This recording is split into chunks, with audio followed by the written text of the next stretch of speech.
ណីឆោបោកមួយដែលនេះខ្ញុំបានជួបប្រទេសខ្លួនឯងពិតក្តៅតែម្ដងនៅក្នុងថ្ងៃនេះគឺមានមនុស្សចំនួន3នាក់ដែលមានជនជាតិខ្មែរជនជាតិវៀតណាមហើយនិងជនជាតិចិនចាបានខលមកក្នុងនាមជាអ្នកទិញដីចារត់ទិញដី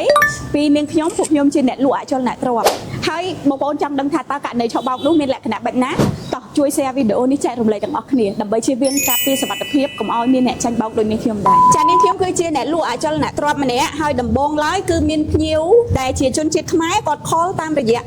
លេខតំណែងនៅលើបណ្ដាញសង្គមដែលខ្ញុំបានដាក់ឲ្យអតិថិជនតាក់ទងមកហ្នឹងចាហើយជនជាតិខ្មែរនោះបានប្រាប់ខ្ញុំថាសូមជួយឲ្យខ្ញុំហ្នឹងរកអ្នកណាម្នាក់ដែលចេះចិនតែទៅភ្ញៀវវិញពីព្រោះភ្ញៀវហ្នឹងគាត់ចេះតែចិនហើយនឹងតែភាសាវៀតណាមទេចាចេះ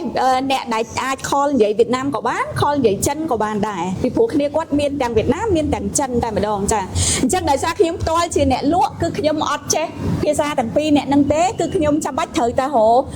សហការីឬក៏ជំនួយការខ្ញុំម្នាក់គាត់ចេះភាសាចិននិយាយបានល្អដើម្បីឲ្យតាក់ទងទៅភ្ញៀវវិញហើយថ្ងៃនេះគឺខ្ញុំកំពុងតែនៅជាមួយគាត់ហើយពេលនេះវេលានេះគឺជាម៉ោងដែលយើងកំពុងតែចាញ់បោកគេតែម្ដងចាចេថ្ងៃនេះគឺខ្ញុំបានតាក់ទងចេឲ្យជួយខលទៅភ្ញៀវម្នាក់មែនទេដែលគាត់ចេះជាភាសាចិនគាត់ចង់ទិញដីខ្ញុំតែ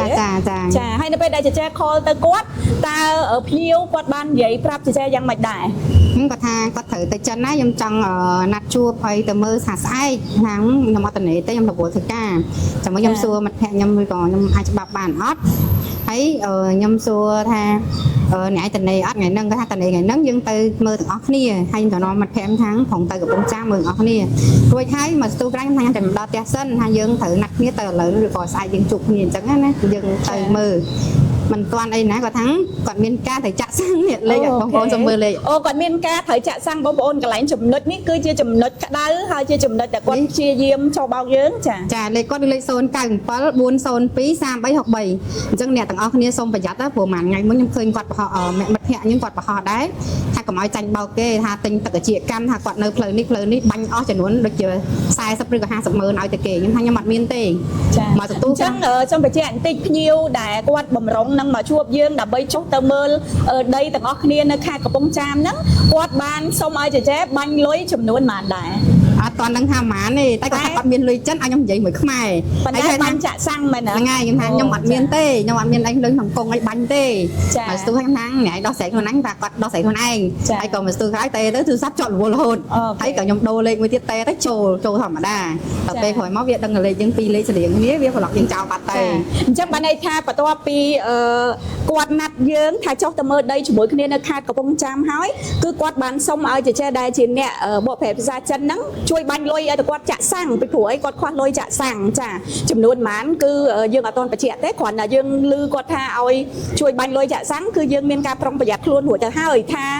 យើងអត់មានលុយទេយើងបានឆ្លើយតបទៅគាត់វិញថាខ្ញុំអត់មានលុយទេអត់មានលុយបាញ់ឲ្យអ្នកឯងទេអញ្ចឹងជនជាតិចិនហ្នឹងប្រហែលជាគាត់គិតថាអូយើងអាចនឹងដឹងកលល្បិចរបស់គាត់អញ្ចឹងគាត់ក៏ចាប់ដើមប្លុកលេខដែលគាត់បានតាក់ទងមកហ្នឹងអញ្ចឹងយើងកំពុងតែចង់បញ្ជាក់គាត់ថាតើគាត់ពិតជាប្លុកយើងឬក៏លេខទូរស័ព្ទគាត់ជាប់រវល់យើងបានយកលេខមួយខ្សែទៀតខលទៅដែលមិនមែនជាលេខដែលចេះតាក់ទងពីដំបូងទេអញ្ចឹងនៅពេលដែលយើងយកលេខមួយខ្សែទៀតខលទៅគឺខលចូលធម្មតាចំណែកលេខដែលចេះនឹងភ្ញៀវនឹងបានតាក់ទងគ្នាតាំងពីដើមមកគឺគាត់ប្លុកយើងបាត់ទៅហើយចាសាកល្បងទេឲ្យស្ដាប់ម្ដងទៀតណាចាឥឡូវយើងកំពុងធ្វើការខលសាកល្បងម្ដងទៀតចាគឺលែងចូលហើយលេខត្រូវតែលោកអ្នកកំពុងហៅកំពុងជាប់រវល់បានថាគេប្លុកលេខយើងទេអត់បានទេចាដូរលេខផ្សេងទេចូលចាអញ្ចឹងបងប្អូនសូមប្រយ័ត្នលេខនេះច្បាស់ចាអញ្ចឹងបងប្អូនអាចមើលលេខដែលមាននៅលើអេក្រង់គឺសូមប្រុងប្រយ័ត្នហើយករណីនេះខ្ញុំបានជួបផ្ទាល់ដោយខ្លួនឯងហើយសង្ឃឹមថាបងប្អូននឹងមានការប្រយ័ត្នដែរហើយសូមជួយ share ចែករំលែកបន្តដើម្បីការពារសុវត្ថិភាពទាំងអស់គ្នាទៀត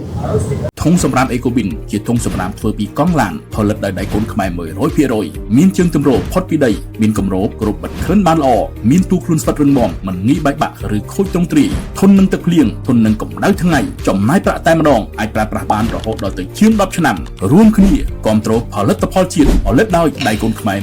100% អេកូប៊ីនកែច្នៃសម្រាមដើម្បីកាត់បន្ថយសម្រាម